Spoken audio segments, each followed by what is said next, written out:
2024 সালের এসএসসি পরীক্ষার্থীরা একটা অত্যন্ত দুর্বিষহ একটা বিপজ্জনক সময় পার করছো। তোমাদের কি করণীয় তা নিয়ে কথা বলবো। অটো পাসের জন্য কথা বলবা নাকি পরীক্ষার জন্য কথা বলবা? একদিকে খাতা পড়ে গেছে, একদিকে প্রশ্ন পড়ে গেছে, একদিকে পরীক্ষা স্থগিত। কবে কি হবে না হবে কেউ কিছু জানো না। এই অবস্থায় তোমাদের কিছু করণীয় রয়েছে, যেটা আমি আমার জায়গা থেকে স্পষ্ট করে বলতে চাই। এই কাজগুলো করলে তোমাদের একটা সমাধান হতে পারে।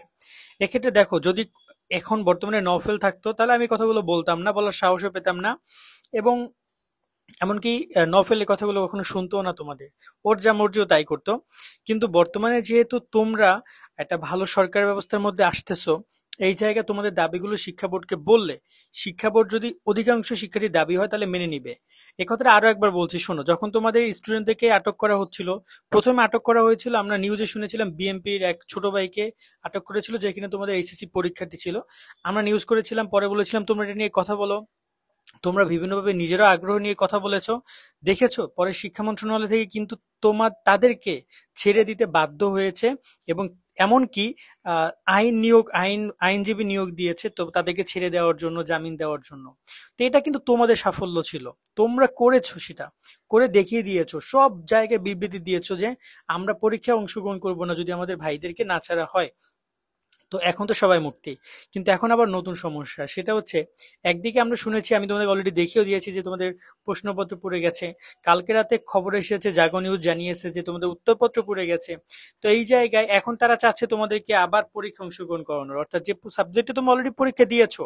সমস্যা হয়েছে physics second paper, bio, logic second paper এবং অ্যাকাউন্টিং সেকেন্ড পেপার, আর ভূগোল ফার্স্ট পেপার।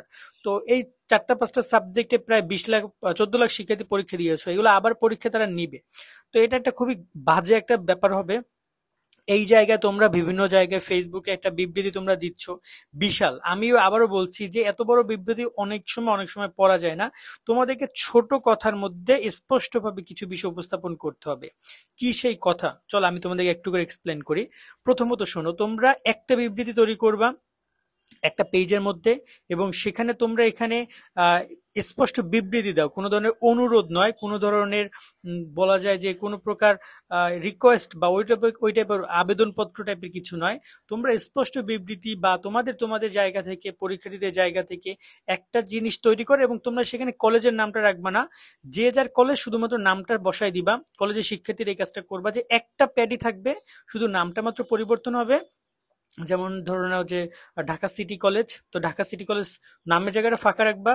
ওই পেজটা কপি করে বা ওই পেজটার ডাউনলোড লিঙ্কটা বা ভালো একটা হার্ড কপি, সফট কপি তোমরা ড্রাইভে দিয়ে দিবা। যারা যারা ওই ড্রাইভ থেকে ওটা ডাউনলোড করে ওইখানে ওদের কলেজের নামটা বসিয়ে দিয়ে ওটা রাখবে। এবং স্পষ্ট বিবৃতিতে ওখানে তোমরা ছোট্ট করে লিখবা যে বর্তমানে যে 5-6 বার পরীক্ষা স্থগিত, এখনো পরীক্ষা অনির্দিষ্টকালের জন্য বন্ধ, কবে পরীক্ষা নিবে তার কোনো গ্যারান্টি নাই। আবার পরীক্ষার প্রশ্নপত্র আগুনে পড়ে গেছে, এই মুহূর্তে উত্তরপত্র আগুনে পড়ে গেছে, আইন শৃঙ্খলা অবস্থা খুবই খারাপ। তাছাড়া তোমাদের বিশ্ববিদ্যালয়ে ভর্তির বিষয়টিও সামনে রয়েছে।